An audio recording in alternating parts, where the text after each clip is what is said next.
বাংলাদেশ সরকার ও বিসিবির আপত্তির মুখে ভারত থেকে সরে যাচ্ছে টাইগারদের টি-20 বিশ্বকাপের ম্যাচগুলো। আর এতে আর্থিক ক্ষতির মুখে পড়তে যাচ্ছে ভারত। বিশ্বকাপে বাংলাদেশের ম্যাচগুলো ভারতের পরিবর্তে শ্রীলঙ্কায় হলে কেমন আর্থিক ক্ষতি হতে পারে ভারতের, সেই হিসেব জানিয়েছে জনপ্রিয় ভারতীয় সংবাদ মাধ্যম আনন্দবাজার। 20 দলের এবারের বিশ্বকাপে গ্রুপ পর্বে প্রতিটি দল খেলবে 4টি করে ম্যাচ।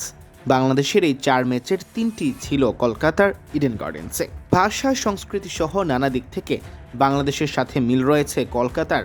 তাই ভারতের পশ্চিমবঙ্গে বাংলাদেশের ম্যাচ মানেই গ্যালারিতে থাকতো উপচে পড়া ভিড়। তবে মুস্তাফিজ ইস্যুর পর তা বোধহয় আর হচ্ছে না। বাংলাদেশি পেসার মুস্তাফিজুর রহমানকে অন্যায় ও অযৌক্তিকভাবে আইপিএল থেকে ছেঁটে ফেলায় বিসিবি ও বাংলাদেশ সরকার নিয়েছে কঠোর অবস্থান। সাফ জানিয়ে দেওয়া হয়েছে, ভারতের মাটিতে কোনো ম্যাচ খেলবে না বাংলাদেশ।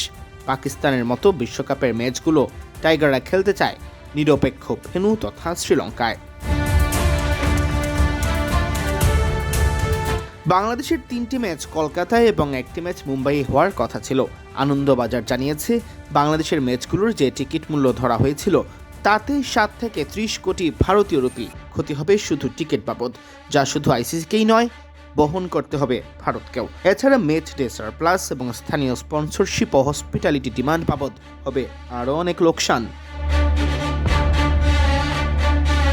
ভারতের হাতে অবশ্য এই ক্ষতি কিছুটা কাটিয়ে ওঠার সুযোগ আছে।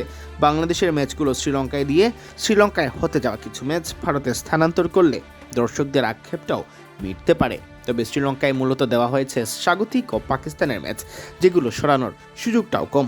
শেষ পর্যন্ত সূচিটা কিভাবে সাজানো হবে তা এখন পুরোটাই আইসিসির হাতে। সিয়াম চৌধুরী, বিডি ক্রিক টাইম।